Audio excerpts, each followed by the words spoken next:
What are some ways that you can recognize you have grief in your life, and how do you deal with that? Grief is one of my most favorite things to talk about and help people work through, Okay. which is kind of weird because grief is a pretty terrible You thing. usually see your mental images of a dark place. There's good things and bad things about grief, and the good thing is that as long as you're moving through it, as long as you're feeling what you're feeling and processing through it and dealing with it, it's temporary. You've moved through it. You can move through grief. The bad thing about grief is you got to do it.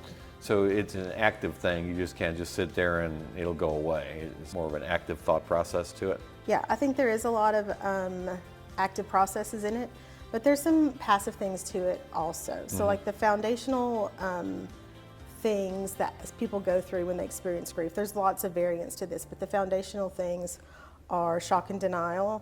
You're kind of numb, or it feels like this isn't really happening.